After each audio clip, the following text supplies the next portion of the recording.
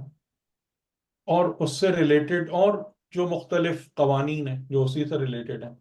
لیکن جب آپ اس کائنات کے اس میں جاتے ہیں تو آپ یعنی چپکے سے کہہ لینا کہ اپنی ذات سے باہر نکل کے کھڑے ہو جاتے ہیں، اور آپ اس پوری زندگی کو ایک دوسری نظر سے یا ایک دوسرے کنیکشن کے ساتھ فیل کر رہے ہوتے ہیں. اور اس جگہ پر آپ کو پھر یعنی خدا کی عظمت، اس ہستی کی بزرگی اور وہ تمام کی تمام چیزیں جو ہے نا اس کو آپ زیادہ اچھے طریقے سے فیل کرتے ہیں. اور وہ جو کائناتی تصور ہے وہ آپ کی ذات کو ایک نئے طریقے سے انرچ کرتا ہے. ہے یا نہیں؟ ٹھیک صحیح صحیح ٹھیک ہے. تو وہ والے معاملات جو ہیں نا وہ عام تو طور آپ سے ہمارے یعنی کہ آپ اگر دیکھیں کہ رسول خدا صلی اللہ علیہ وآلہ وسلم کا جو اگر آپ کتابوں میں موجود ہے جو بحیرہ راہب کے ساتھ آپ کی گفتگو ہے، کتنے بڑے تھے حضور جب حضرت ابو طالب کے ساتھ ایک سفر تجارت پہ گئے تھے اور وہاں وہ بحیرہ سے وہ جو راہب تھا ہاں 12 سال. بالکل ینگ تھا نا. 12 تو اس سال نے طالب علم. ہاں تو اس نے مطلب کچھ نشانیاں دیکھی تھیں اس قافلے کے اندر. اور اس میں مطلب اس نے حالانکہ وہ کسی سے ملتا نہیں تھا، لیکن ان لوگوں نے اس کے جو بھی تھا گرجا یا کلیسا اس کے قریب وہ کیا تھا، قیام کیا تھا اس قافلے نے. اس نے کچھ نشانیاں دیکھی تو اس نے ان لوگوں کی دعوت کی، حضرت ابو طالب اور ان کے قافلے کی، ان کو، حالانکہ وہ ملاقات نہیں کرتا تھا. تو یہ لوگ گئے، رسول خدا نے فرمایا میں نہیں جا رہا، میں نہیں جاؤں گا. آپ چھوڑ دیا ادھر ہی جہاں پر وہ قافلہ تھا. تو اس نے شاید اگر مجھے صحیح یاد آ رہا ہے کہ وہ دیکھا تھا کہ ابر کا سایہ اس قافلے کے ساتھ ساتھ چل رہا ہے. تو اس نے پھر اس چیز کو دیکھا، نوٹ کیا کہ وہ ابر جو ہے نا وہ ادھر ہی موجود ہے. تو انہوں نے کہا، اس نے پوچھا کہ کیا تم کسی کو چھوڑ کر آ گئے ہو پیچھے؟ تمام لوگ نہیں آئے یہاں پہ. تو حضرت ابو طالب نے کہا کہ میرا ایک بھتیجا ہے، بالکل ینگ لڑکا ہے، وہ نہیں آنا چاہ رہا تھا. وہ تو اس نے اصرار کر کے پھر آپ کو بلایا اور پھر آپ سے اس کا ایک مکالمہ ہے، گفتگو ہے. تو اس میں اس نے ایک سوال کیا تھا کہ آپ کس چیز کو سب سے زیادہ دیکھنا پسند کرتے ہیں؟ تو آپ نے جواب دیا تھا آسمان اور اس کے تاروں کو. اور جب میں ان کو دیکھتا ہوں تو اپنے آپ کو اس سے بلند یعنی ان کو اپنے دامن میں محسوس کرتا ہوں اور اپنے آپ کو اس سے بلند پاتا ہوں. سنا ہے کبھی آپ نے یہ؟ سر میں نے نہیں سنا نہیں ہے لیکن نہیں. نہیں نہیں سنا سر نہیں کام کی باتیں تو ہمیں بتائی نہیں جاتی نا. بس یہ ابر کا سایہ بتایا جاتا ہے، ابر کا سایہ دیکھا. اور ٹھیک ہے. اور بھی کئی ایسے اس قسم کے جملے تھے کہ مطلب وہ اس نے جیسے یہ پوچھا تھا کہ میں جو آپ سے پوچھوں گا آپ سچ سچ بتائیں گے. آپ نے کہا میں نے زندگی میں کبھی جھوٹ نہیں بولا، مجھے جھوٹ سے نفرت ہے. تو اس طریقے کے کئی. اور یہ آئی تھنک جو کتاب شیعہ ہے یا اسلام ہے علامہ طباطبائی کی، اس میں انہوں نے یہ واقعہ نقل کیا. اور اس نے پھر کہا تھا کہ میں آپ کے دونوں شانوں کے بیچ کی جگہ کو دیکھ سکتا ہوں، اس کو بوسہ دے سکتا ہوں. ٹھیک. تو جو ہے نا یہ والے معاملات کے انسان کی اگر زندگی میں وہ کائناتی تصور ہو، یہ بہت بڑی نعمت اور دولت ہے. یعنی انسان کی ذات کی جو ایکسپینشن ہے انٹو دا یونیورس، جس کو شہید مطہری نے بھی ایک جملہ کہا ہے کہ جو انسان کی محدود خودی ہے، پرسنل ایگو ہے، جب وہ کائناتی خودی یعنی یونیورسل ایگو میں ٹرانسفارم ہو جاتی ہے، تب انسان صحیح معنوں میں اپنے کمال تک پہنچتا ہے.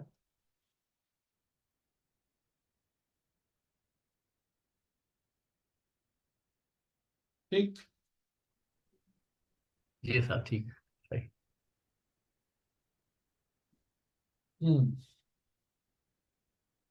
تو ہم بات شروع کرتے ہیں. بسم اللہ الرحمن الرحیم. ہم آیت نمبر 6 تک پہنچے تھے، جس میں کہ حضرت موسیٰ علیہ السلام کے یعنی کہ ان کے مصر میں ولادت کا بیک گراؤنڈ، جی کہ فرعون جو تھا حاکم تھا اور کس قسم کا حاکم تھا اور کیا کر رہا تھا، اور خاص طور سے یعنی اس کی جو رعایا اور اس میں خاص طور سے بنی اسرائیل جو تھے ان کی کیا حالت بنائی ہوئی تھی، اور ان کے لیے اس کی کیا نیت اور انٹینٹ تھا، اور پھر اس کے ارادے کے مقابلے میں ارادہ الہی وجود میں آیا کہ جس نے یہ ارادہ کیا مشیت الہی نے کہ اسی مستضعف قوم کو ہم ائمہ بنائیں گے، انہی کو فرعون کے تمام ملک اور ملکیت کا وارث بنائیں گے جس پر یہ قبضہ کر کے بیٹھے ہیں، اور فرعون اور اس کے حامان اور ان کے جتنے بھی کوہورٹس اور الائنس ہیں ان کو وہ دکھائیں گے جس سے وہ ڈرتے ہیں.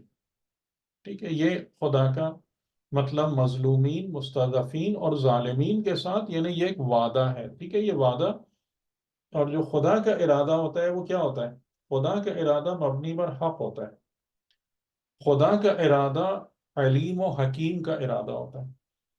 تو اس کا مطلب یہ ہے کہ جب بھی یہ والی کنڈیشن یا سچویشن پیدا ہوگی تو یہ ارادہ الہی بھی ظہور کرے گا.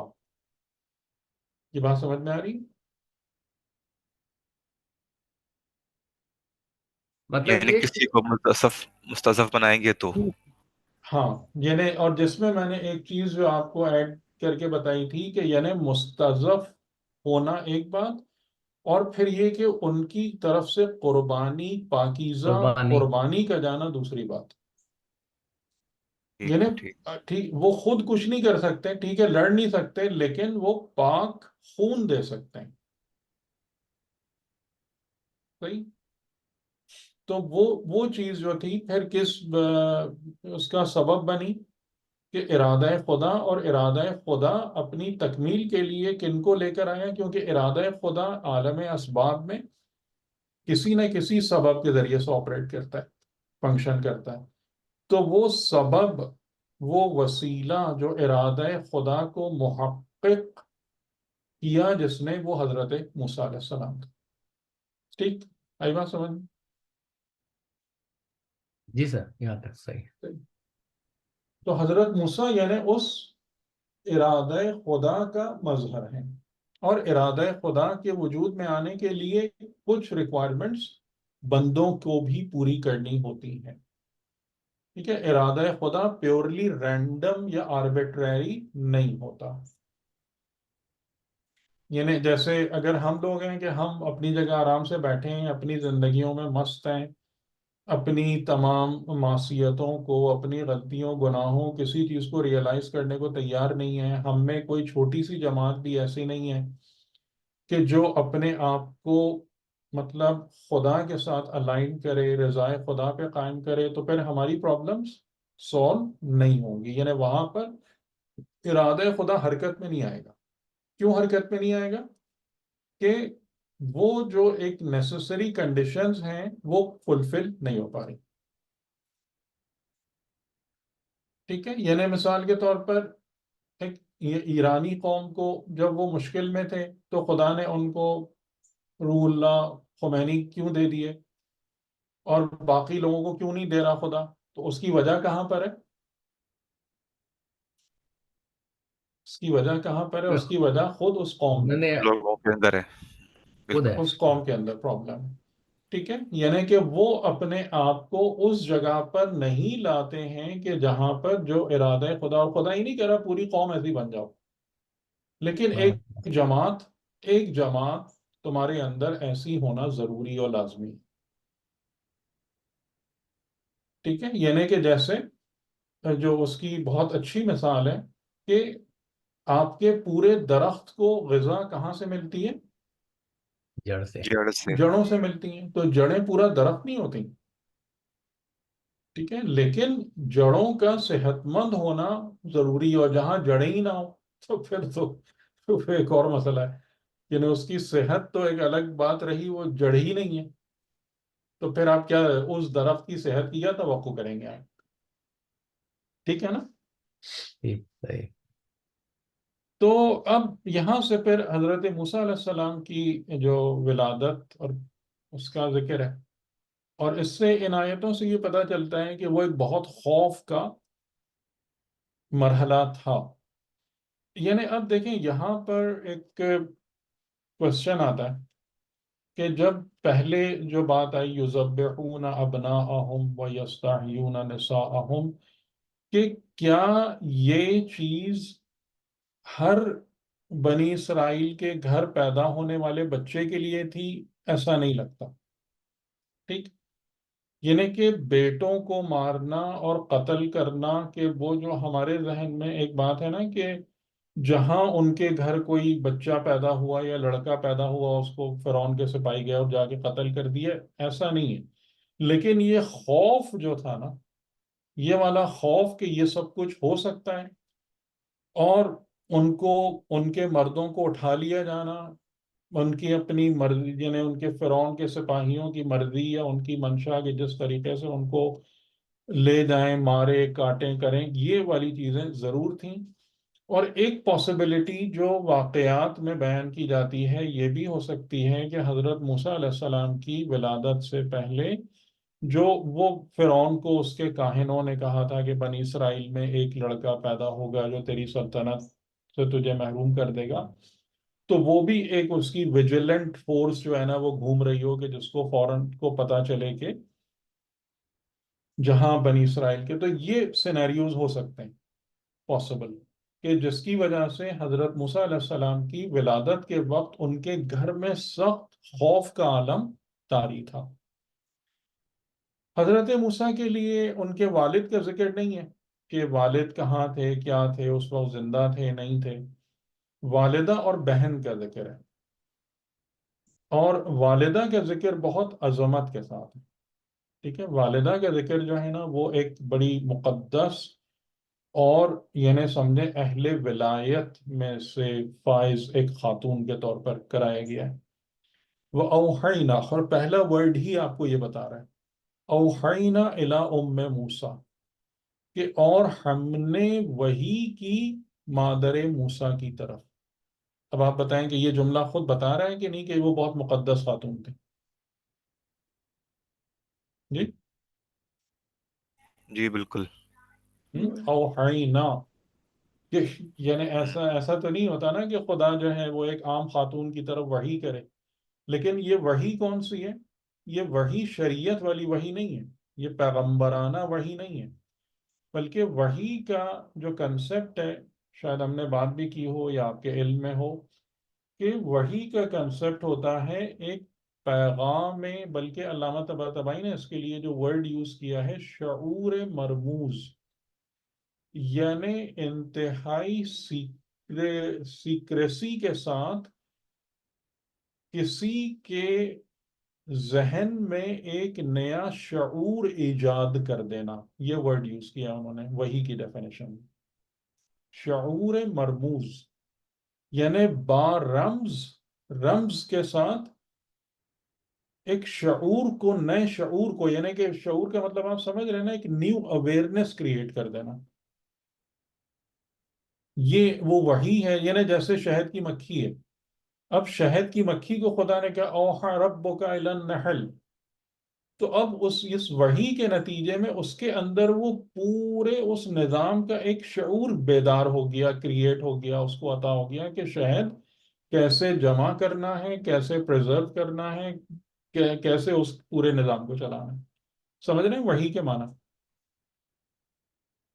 ٹھیک ٹھیک ہے. جی یا تو ٹھیک ہے. اچھا اس میں کچھ لوگ یہ بھی کہتے ہیں، جیسے یہ ایک وحی ہے، اب شہد کی مکھی کا بھی ہے، اور بعض افراد یہ کہتے ہیں کہ خواب بھی جو ہے وہ کسی لیول پر جو صحیح خواب ہوتے ہیں مومن کے اس طرح کے، اس کے بارے میں بھی کہتے ہیں کہ وہ بھی کوئی الہام، وہ وہ ٹھیک کیا ہے، ہے؟ وہ تو اپنی جگہ پر ہیں کہ پیغام خدا، لیکن وحی کا معنی ہے کہ انسان کے وجود کے اندر ایک نئی اویئرنس کریٹ کر دینا،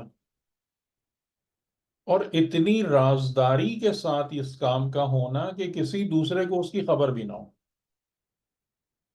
آ رہی بات سمجھ میں؟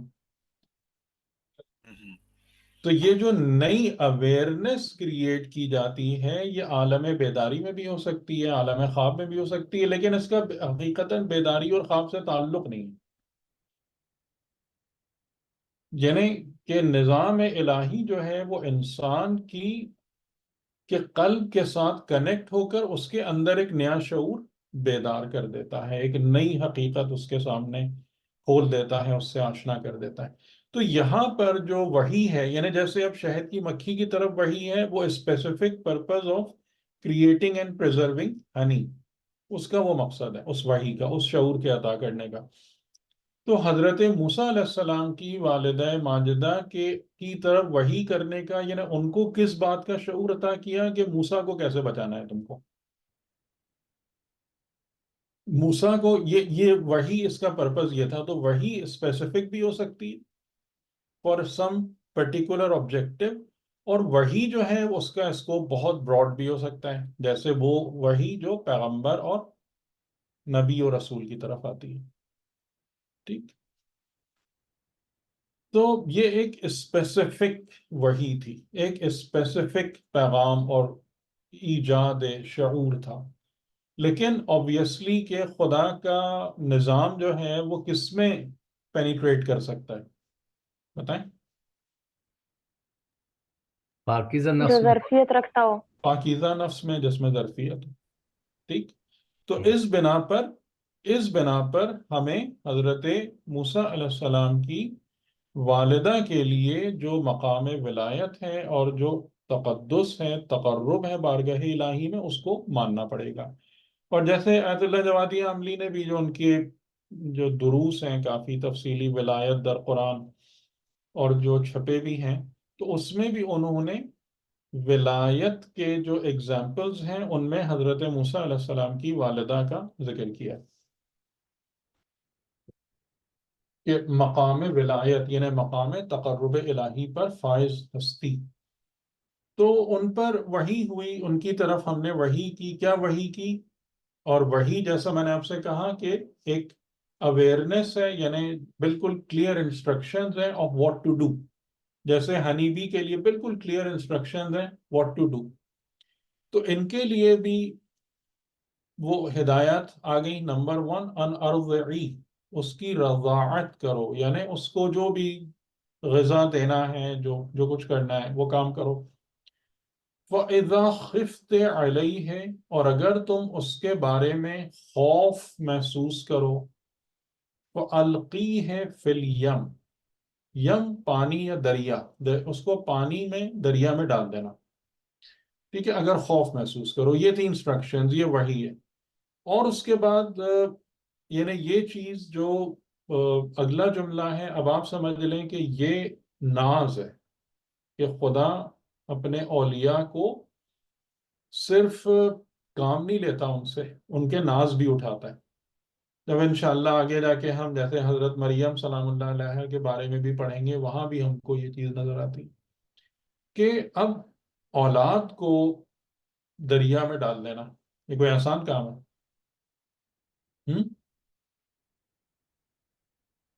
نہیں نہیں، بالکل نہیں، نہیں سر۔ رسکی بہت۔ بہت مشکل تھا، بہت کہ مشکل اس میں، ٹھیک ہے نا؟ تو اب خدا جان رہے ہیں کہ ان خاتون کے قلب کی حالت کیا ہوگی، تو اب آپ دیکھیں خدا ناز بھی اٹھا رہا ہے۔ ولا تخافی، خوف نہیں کرنا، ولا تحزنی، یہ دو جملے استعمال کرنے کا کیا مطلب ہوا؟ لا تخافی کافی نہیں تھا؟